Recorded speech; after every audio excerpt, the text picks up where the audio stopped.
Good morning students. कल मैंने आपको बताया था कि मेंडल के नियम के क्या रिज़ल्ट निकले थे।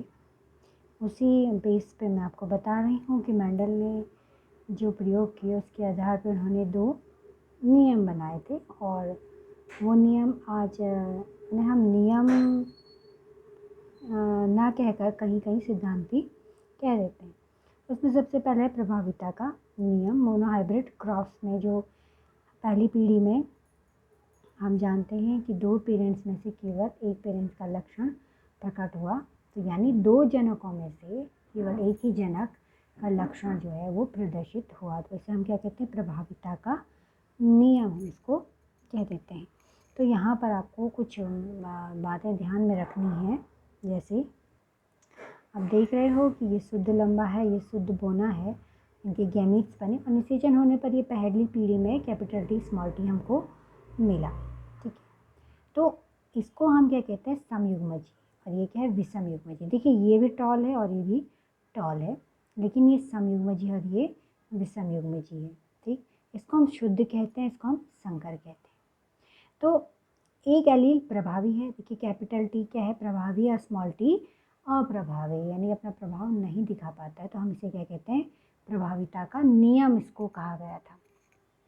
ठीक है, किंतु ये नियम जो है यूनिवर्सल नहीं है, इसके काफ़ी अपवाद हमें अब देखने को मिल रहे हैं। ठीक है, पहला अपवाद है अपूर्ण प्रभाविता, इनकम्प्लीट डोमिनेंस। देखिए अपूर्ण प्रभाविता यानी प्रभाविता पूर्ण नहीं है। ठीक है, तो इसमें क्या होता है कि जो विषम युग्मजी हमको मिलता है पहली पीढ़ी में, वो दोनों जनकों के बीच का होता है, बीच का फिनोटाइप प्रदर्शित करता है। फिनोटाइप जीनोटाइप मैंने आपको बताया हुआ है। ठीक है, तो इसके एग्जाम्पल है एंटीराइनम स्पीसीज, जिसे हम स्वान फूल भी कहते हैं, कुत्ता फूल। ये फूल बिल्कुल डॉग की शेप का दिखाई देता है, और मिराबिलस जालप। तो इनमें होता क्या है, इनमें जब शुद्ध लाल और सफ़ेद फूल के बीच में संकर कराया गया तो ये गैमीट थे, और इसके बाद फर्स्ट पीढ़ी में देखिए कैपिटल आर स्मॉल आर मिले। तो सारे के सारे 100% कैसे मिले, कैपिटल आर स्मॉल आर मिले। ठीक है, ये तो जीनोटाइप था, लेकिन ये फूल जो है मेंडल के नियम के अनुसार कैसे होनी चाहिए थे, लाल होनी चाहिए, क्योंकि एक जीन जो है, जीन का एक एलील प्रभावी होता है दूसरे पे, लेकिन इनमें ऐसा नहीं हुआ। एंटीराइनम स्पीसीज़ में इसमें क्या हुआ कि जो फूल थे वो गुलाबी कलर के हो गए। ठीक है, यानी रेड और वाइट के मिक्सचर हमको प्राप्त हुए। तो ये जितने भी आपको दिख रहे हैं इनमें से बेटा गुलाबी कोई भी नहीं है, सॉरी वाइट रेड कोई भी नहीं, सारे गुलाबी हैं। ठीक है, मैंने यहाँ पर लिखा है आर का मतलब लाल, स्मॉल आर मतलब सफ़ेद, और कैपिटल आर स्मॉल आर मतलब गुलाबी। जबकि मेंडल के नियम ने पीछे क्या बोला था, मेंडल के नियम के अनुसार कैपिटल आर स्मॉल आर क्या होना चाहिए था, लाल होना चाहिए था, रेड वाला प्रभावी होना चाहिए था सफ़ेद पे।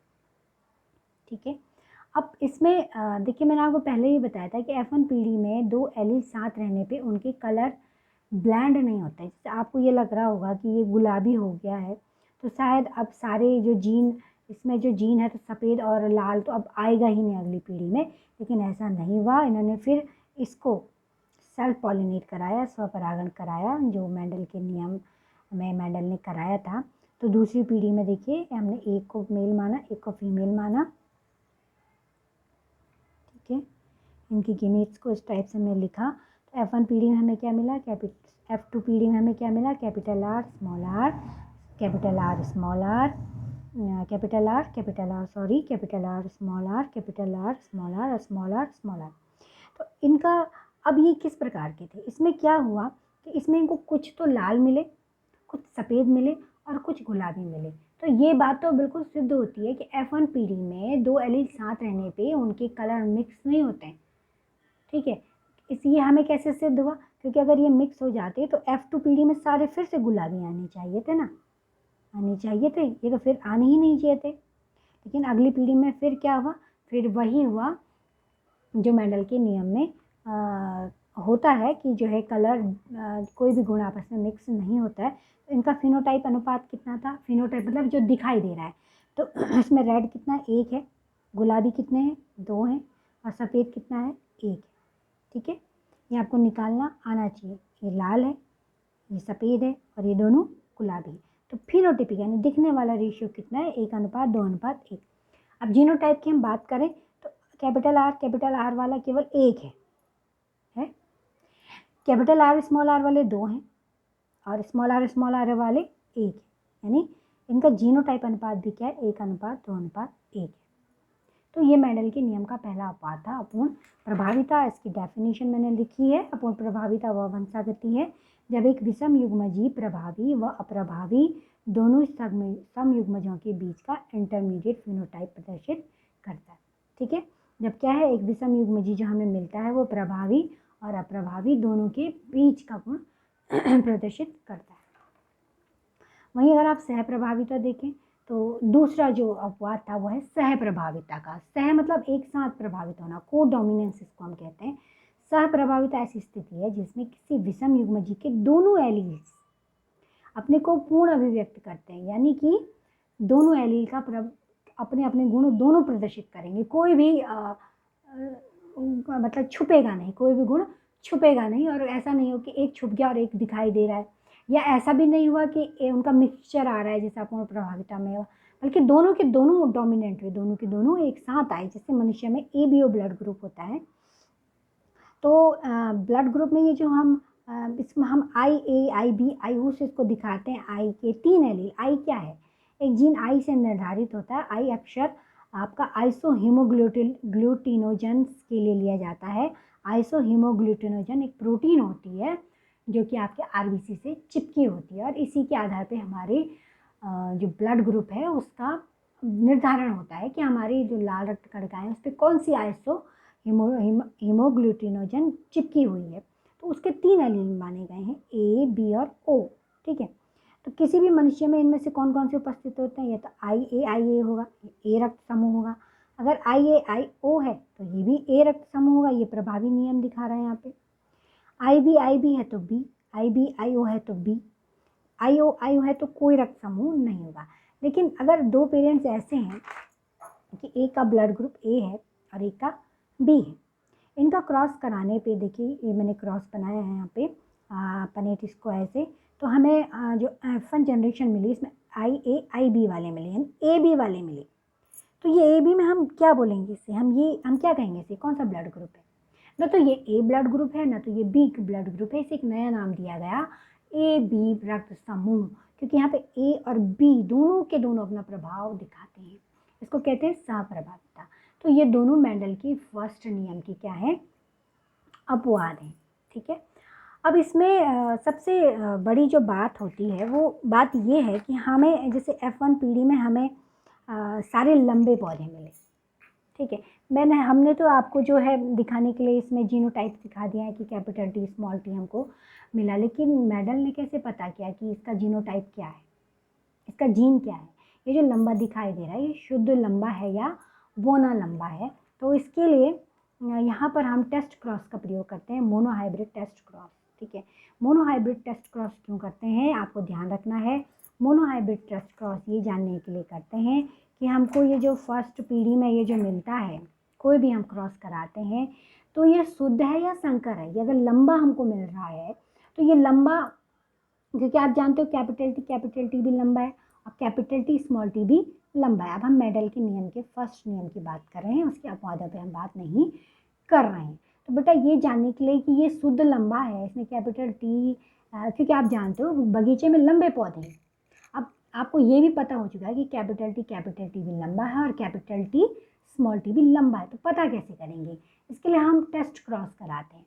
टेस्ट क्रॉस में हम क्या करते हैं कि ये जो हमारा F1 पीढ़ी में जो हमें मिलता है अज्ञात जीनोटाइप, जिसको वहाँ पर कहा गया है, इसको हम क्रॉस कराते हैं किससे, इससे। ये क्या है, ये अप्रभावी जनक है, ये अपना प्रभाव नहीं दिखाता है। तो जब आप इसको इससे क्रॉस करवाते हैं तो अगर अगली पीढ़ी में सारे पौधे प्रभावी आते हैं, यानी सारी पौधे लंबे आते हैं, तो हमारा ये जो यहाँ पे अननोन है वो कैपिटल T होगा। ठीक है, चलिए देखते हैं इसको आपको यहाँ पे समझाते हैं। ये मैंने परिभाषा लिखी हुई है कि मेंडल ने प्रभावी पौधों की जीनोटाइप निर्धारित करने की सरल विधि विकसित की, जिसे हम टेस्ट क्रॉस कहते हैं। परीक्षार्थी संकरण में किसी अज्ञात जीनोटाइप तथा प्रभावी फिनोटाइप वाले जीव का अप्रभावी जीनोटाइप वाले जीव से संकरण कराते। देखिए ये शुद्ध लंबा था, ये शुद्ध बोना था। अब हमें लंबा मिला, हमें पता नहीं है लंबा क्या है, ठीक है ना। हमने किसी अज्ञात जीनोटाइप तथा प्रभावी फिनोटाइप, क्योंकि ये अज्ञात है, ठीक है, लेकिन ये प्रभावी हमें लंबा दिख रहा है, हमें रेड दिख रहा है, ठीक है, तो प्रभावी तो कलर दिख रहा है, तो ये प्रभावी है और अज्ञात है। तो इसका जीनोटाइप हम कैसे प्राप्त करेंगे, इसके लिए हम इससे क्रॉस कराते हैं। अब देखिए ये अज्ञात वाला हमने पहले क्या माना, कैपिटल टी माना, हमने सपोज किया हमने, ठीक है। तो हम इसको क्रॉस करवाएंगे स्मॉल टी से, ठीक है। तो F1 क्रॉस कराने के बाद आप देखिए कि फर्स्ट पीढ़ी में जो है, अगर सारे के सारे प्रभावी वाले आते हैं, यदि F1 पीढ़ी में प्राप्त पौधा शुद्ध लंबा होगा तो टेस्ट क्रॉस से प्राप्त संतति के सभी पौधे प्रभावी होंगे। अगर ये शुद्ध होगा, अगर ये क्या होगा, शुद्ध होगा, तो F1 पीढ़ी में जितने भी प्राप्त होंगे ये क्या होंगे, शुद्ध होंगे, ठीक है।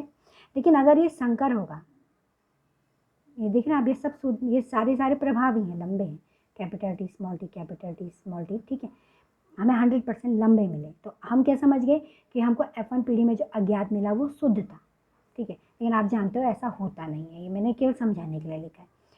तो अगर हम ये माने कि जो लंबा है वो संकर है, कैपिटल टी है, तो हमें क्या रिजल्ट मिलेगा, तो हमने क्रॉस कराया पे स्मॉल टी कैपिटल टी। आप देखिए यहाँ पे हमें लंबे भी मिल रहे हैं, छोटे भी मिल रहे हैं। कैपिटल टी लंबा है, कैपिटल टी लंबा है, और स्मॉल टी लंबा है, स्मॉल टी लंबा है।